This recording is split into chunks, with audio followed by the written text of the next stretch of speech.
Phil,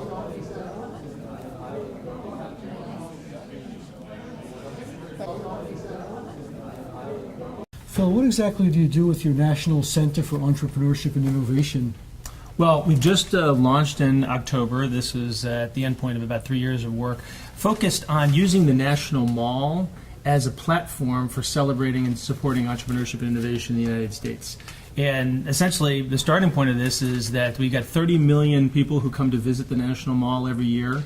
It's an age distribution that's centered on 8th graders, so that's all the class trips that come to the mall. You know, when folks go to Washington, you know, they may see our founding documents, they may visit their congressman, but they don't really have an experience of what their possibilities are in the future and a story about how entrepreneurship and innovation have shaped this country and will continue to shape this country into the future. So that's really what we're about, is creating a forward-looking narrative on the National Mall. I think that this discussion today is enormously important because it's talking about the productive power of people. And we have a lot of discussion around innovation that focuses on people as consumers, ways in which innovation provides people with different options in the marketplace. But what we really also need to be thinking about, very importantly, when we think about innovation, is what sort of pathways it creates for people to realize their potential in the world. Well, innovation is going at a very rapid pace right now. Can we assume that this will just continue to go on, or is this kind of a bubble? Historically, most periods are not filled with rapid innovation. Are there certain circumstances which make it possible, and if those circumstances disappear, will we stop developing? Well, my George Mason University colleague, Tyler Cowan, wrote a book that was published 2 springs ago titled The Great Stagnation. And my own book, which came out 1 spring ago, was called The Coming Prosperity. So you might think that Tyler and I are in some disagreement, but you know, Tyler's talking about the United States in the next 5 or 10 years and where we are in terms of our exploitation of an existing set of innovations. I think he may have a point there. You know, people look around, there's some sense of like, hey, well, we're stagnating, we're not moving as quickly as possible. But in the longer term, you know, the folks at Singularity U and Vivek Wadha, who writes about this, you know, very eloquently, who's also here. You know, the possibilities of the president are just unbelievable, unmatched in human history. One of the biggest technological thrusts today is the internet and instant communications, where you can see everything going on in the world.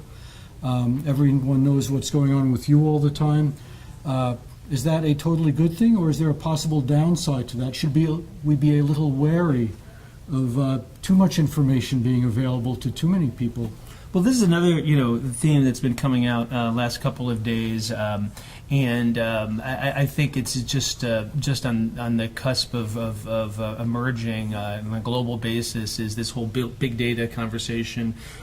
Its ramifications are absolutely fundamental, and so we've got to really think about all dimensions. Technology is neutral. Technology can be used however and for whatever purposes, you know, people want to use it for. Can we say that there's an ultimate goal of innovation? Where is this leading us? Is the goal to make life as easy as possible, as abundant as possible? I mean, how do we decide what our objectives are, given the ability to control the world of matter so much?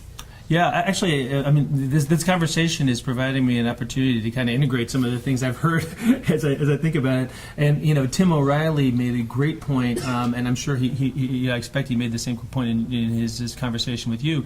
That really we're not talking about jobs. We're talking about work. And we're talking about a way for people to connect meaningfully in society and feel validated and rewarded. Now, obviously, having the material means to exist is an element of that. But what we're seeing is that the world as a whole is shifting from subsistence to market exchange, and that the basic standard of life that we have around the world is increasing at a rapid rate.